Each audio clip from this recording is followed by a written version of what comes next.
ਨੇ ਸਿੰਘੂ ਬਾਰਡਰ ਤੇ ਖੇਤੀ ਸੰਬੰਧੀ 3 ਕਾਨੂੰਨਾਂ ਵਿਰੁੱਧ ਪਿਛਲੇ 1 ਸਾਲ ਤੋਂ ਅੰਦੋਲਨ ਚੱਲ ਰਿਹਾ ਹੈ। ਹਜ਼ਾਰਾਂ ਕਿਸਾਨ ਸਿੰਘੂ ਬਾਰਡਰ ਤੇ ਬੈਠ ਕੇ ਦੀਵਾਲੀ ਮਨਾ ਰਹੇ ਨੇ। ਦੀਵਾਲੀ ਦੇ ਮੌਕੇ ਤੇ ਮਸ਼ਹੂਰ ਪੰਜਾਬੀ ਗਾਇਕ ਬੱਬੂ ਮਾਨ ਸਿੰਘੂ ਬਾਰਡਰ ਤੇ ਪਹੁੰਚੇ।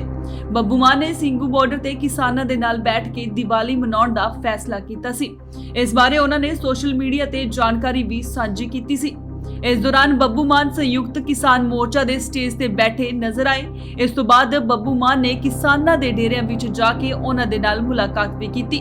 बब्बू मान किसान अंदोलन दी शुरुआत तो ही इस दा समर्थन करदे आ रहे ने ते अक्सर ਸਿੰਘੂ बार्डर ते टिकरी बार्डर ते देखा जांदा है।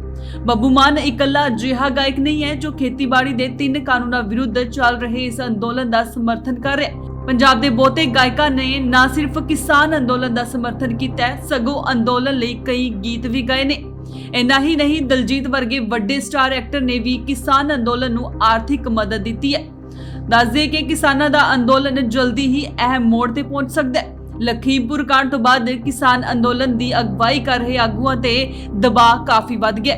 किसान आगुआं ने इस दबाव नूं स्वीकार कर लिया। 9 नवंबर नूं किसान अंदोलन दी अगली रणनीति नूं लैके वड्डा फैसला सामने आ सकदा है। एसकेएम ਵੱਲੋਂ 9 नवंबर ਨੂੰ ਸਿੰਘੂ ਬਾਰਡਰ ਵਿਖੇ ਇੱਕ ਬਹੁਤ ਹੀ ਅਹਿਮ ਮੀਟਿੰਗ ਬੁਲਾਈ ਗਈ ਹੈ।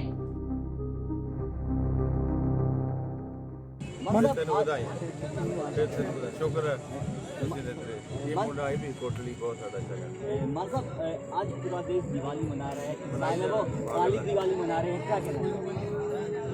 जैनियत तौर पर पाहज लोग हैं घर बैठे हैं ਜਿਹੜਾ ਤਾਂ ਕੰਮ ਲਈ ਬੈਠਾ ਆਪਦੀ ਫਸਲ ਵੱਢਣ ਲਈ ਉਹਦਾ ਜਾਣਾ ਜ਼ਰੂਰੀ ਹੈ। ਜਿਹਨਾਂ ਨੇ ਫਸਲ ਬੀਜੀ ਉਹਦਾ ਜ਼ਰੂਰੀ ਹੈ।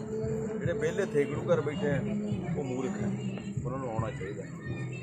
ਤੇ ਜੇ ਕਿਸਾਨਾਂ ਜੇ ਕਿਸਾਨੀ ਜਾਂ ਫਸਲਾਂ ਨਾ ਰਹੀਆਂ ਨਾ ਤਾਂ ਤੁਸੀਂ ਦੇਖਿਆ ਅਫਰੀਕਾ 'ਚ ਪੈਕਟ ਸਿੱਟਦੇ ਜਹਾਜ਼ਾਂ ਨਾਲ ਇੱਦਾਂ ਗਿਰਿਆ ਕਰਨਗੇ। ਫਿਰ ਤੁਹਾਡਾ ਕੰਮ ਸਾਡਾ ਇਹ ਹੋਊਗਾ ਵੀ ਸਵੇਰੇ ਬੰਦਾ ਪੁੱਛਿਆ ਕਰੂ ਫੋਨ ਕਰਕੇ ਵੀ ਮੈਂ ਤਾਂ 10 ਪੈਕਟ ਚੱਕ ਲਿਆ 2 ਦਿਨ ਦਾ ਜੁਗਾੜ ਹੋ ਗਿਆ, ਬਸ ਉਹਦਾ ਹੈ नहीं। मतलब 1 साल बीतने को 1 साल पूरा होने को है, सरकार है वो किसानों की मांग नहीं मान सरकार की साडी बनाई हुई सरकार है, साडे बंदे ने बनाई हरा लांगे हम देखिया देख रहे हैं धूड़ कटती आज टुट गई पंजाब च वड़ नहीं दिंदे अगले। Bureau report indoors TV Australia.